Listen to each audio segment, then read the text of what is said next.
Hi guys, in this video we'll be looking at the external structure of the heart, internal structure of the heart, cardiac muscle, and then we'll finish with a summary. So the human heart is designed for a purpose of pumping blood around the body to supply all of the tissues with the necessary dissolved gases and nutrients that they need to carry out their functions. And the heart is basically acting as a pump to do this, but it's made of two closely associated pumps individually that force blood around the circulatory system. So when we talk about the human and a lot of mammals' circulatory systems, we call it closed because the blood is contained either within the heart or the vessels that branch out away from the heart or to the heart. We also describe the circuit as being double because there are actually two circuits that are going away from the heart because of the functions of the lungs and the rest of the tissues. So what we have is we have the heart in the center here, and the heart is essentially sending blood away around one circuit which takes the blood to the lungs, and this is known as the pulmonary circuit. And the purpose of this circuit is to replenish the blood with oxygen as we breathe it in, and also drop off carbon dioxide that has been taken from the body's tissues. After the blood has gone around the pulmonary circuit, it is sent around the systemic circuit, which takes it around the rest of the body to all of the tissues, and this includes parts of the body above the lungs as well. So this circuit is called the systemic circuit. So because of this, we need two pumps. We need one pump to send blood around the systemic circuit and one pump to send it around the pulmonary circuit. And then every time the blood goes through these two circuits, it has to go through the heart twice. The heart can be divided into a right and a left side. The right side of the heart is the one that pumps blood around the pulmonary circuit, or the lungs, to re-oxygenate the blood after it's returned from the body tissues. So remember, when we're looking at the heart from the front of somebody's chest, we have to make sure that we are clear on where the right and left is. So imagine this is looking at a human from head on, so face on, and that means that their right side is now on the left when you look at them, and their left side is now on the right when we look at them. So in that respect, we're going to call this the right side and this the left side. So on the right side here, we have the pump which pumps blood around the pulmonary system. So what we have is we have blood returning from the body into the vena cava. And the vena cava is a large vein that basically collects blood that's come from all of the tissues of the body, which is now low in oxygen and high in carbon dioxide. This blood passes into the right side of the heart, and this then gets pumped to the lungs, or the pulmonary circuit. So you can see here that we've got the vena cava represented by this part here, all of the veins draining to this vena cava from all of the body tissues. And the right side of the heart is on this side, and it will start pumping blood to the lungs to be replenished with oxygen. The left side of the heart, as you can guess, is the one that's going to pump blood around the systemic circuit, delivering oxygen to all of the respiring tissues of the body, and the nutrients that have been absorbed from digestion as well. So again, here we have our heart divided down the middle, the right side on this side and the left side. So what you need to remember is that veins always go to the heart, and arteries go away. If it helps you, arteries begin with A and so does away. So when we had the right side of the heart, the blood was sent to the lungs via an artery, which was carrying that deoxygenated blood from the body. So this would have been the pulmonary artery. This would have taken blood to the lungs, and the blood from the lungs come back now to the pulmonary vein, and this then drains into the left side of the heart. So once the blood arrives back into this side of the heart, the left side, it's been oxygenated, and now it needs to be sent around the body. So the left side pumps it out into a large artery called the aorta, which is the biggest artery in the body, and this then distributes it around various parts of the body. So there's four main vessels related to the heart. There's the vena cava, bringing deoxygenated blood from the body to the right side, and then the right side sends blood out to the lungs in the pulmonary artery. This blood comes back to the left side through the pulmonary vein, and the left side sends blood out to the body via the aorta. The heart is also a muscular pump, so it needs its own supply of oxygen and nutrients to keep pumping as well, and it pumps throughout your whole life. So it needs its own supply, and therefore it needs branches of this oxygenated blood system to supply the muscle. And these are done with the coronary arteries, so they deliver oxygen and nutrients to the heart tissue itself, and the cardiac veins are what remove the cellular wastes back to the system.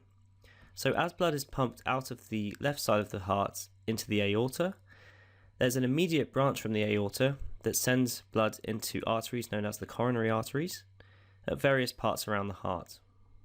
This supplies all of the muscle, and then obviously that muscle is still producing CO2 and waste products, And so these drain into cardiac veins, which follow the course of the arteries, and they drain back eventually to the right side of the heart like all other veins do. So the whole system is about sending it away and coming back. So now we've talked about the external structure of the heart, we need to look inside the heart itself for the internal structure. It's made up of 4 chambers, which are atria and ventricles. So the atria are 2 chambers, there's one on the left side and one on the right side. They're chambers that have a thin wall and they're very elastic, i.e. they can expand and withstand a lot of rising pressure. And these receive the blood from the veins. So remember, veins are bringing blood back to the heart. So on this side we have the vena cava, bringing deoxygenated blood from the body. And this blood is going to enter the right atrium, because remember, this is the right side. So this is the right atrium. And as well as that, on the left side of the heart, we have oxygenated blood coming in to the pulmonary veins, because remember, veins always bring blood to the heart.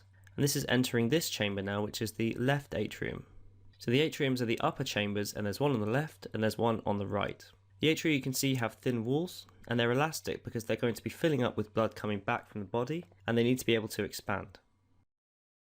The other types of chamber are known as the ventricles, and again, there's a left ventricle and a right ventricle, just below the atria. So these are much thicker walled because they have more muscle around them, and these are thicker because they need to pump blood out of the heart through the arteries to greater distances. So on the right hand side of the heart here, we have this chamber, which is known as the right ventricle. And this is receiving that deoxygenated blood from the right atrium, which has come from the body, originally the vena cava. And this one is going to squeeze and contract its cardiac muscle and send it out to the lungs via this vessel, which is the pulmonary artery, because arteries go away from the heart and this is going to the lungs to pick up more oxygen. So it's got thick muscle because it needs to squeeze blood all the way to the lungs, which are relatively nearby, but compared to the atria, the wall is much thicker because it needs to pump to an actual organ rather than just to the chamber next door. So thicker walls. The left atrium has a different purpose. Remember, this has oxygenated blood coming back through the pulmonary veins from the lungs into the left atrium and then into the left ventricle, and the ventricle now is going to squeeze blood out to the rest of the body via the aorta. So this one has really thick walls because it needs to squeeze it all the way down to your feet, up to your brain, down to your hands, everywhere around the body. So it's got a lot of muscle here. The atria and ventricles obviously each have their own function, and so they need to be separated by a particular valve. And the valve that separates an atrium from a ventricle is called an atrioventricular valve. It prevents blood flowing backwards in the wrong direction. So we have here the right atrium, and then down here we have the right ventricle, and then on the left side we have the left atrium and we have the left ventricle. But obviously we don't want blood to just be squeezed randomly around the heart, or it wouldn't go anywhere. We need it to go from the atria into the ventricles, and then we need it to go out of the ventricles into their respective vessels. So it always has to be atria to ventricles. So the atria squeeze blood into the ventricles, and then from the ventricles they need to go out to their various vessels. So we can't have the blood going backwards from the ventricle to the atria, and we can't have blood going from vessels to ventricles because this is backwards. You don't want deoxygenated blood going back into the body, and you don't want oxygenated blood to not go forward. So the valves that separate them are the atrioventricular valves. But there's also valves between the ventricles and the vessels they're sending blood out to. So the arteries leading from the heart are separated from the ventricles by valves called semilunar valves. So the previous ones were named quite accordingly, which were atrioventricular. That's these two between the atrium and the ventricles. But this time we have semilunar valves, which exist between the pulmonary artery and the right ventricle. So that would be a semilunar valve there. And then on the left side, we have a similar setup where the valve would be, you can't quite see it here, but it would be going into the aorta. And this would also be a type of semilunar valve as well. Now we need to talk about what we mean by cardiac muscle. So we obviously have muscle around the body related to our skeleton to move certain limbs and certain joints, but we also have a type of muscle called cardiac muscle. And it's very, very special. It's only found in the heart because it can contract on its own without any signal from the brain. So we call this automatic contraction, and it's called cardiac muscle. So the heart actually can contract on its own accord and do its sequence of events without any input from the brain. All the brain does is modulate how fast and how strongly it does this. But if you were to remove the brain from the heart would continue to contract for a long time. So by definition, cardiac muscle is a specialized type of muscle cell or muscle tissue found in the walls of the heart. So it's there in the walls to be able to squeeze blood through those chambers we were just talking about. The cardiac muscle, unlike skeletal muscle, has branches, so it's got branched fibers and myofibrils, and they're separated by intercalated discs.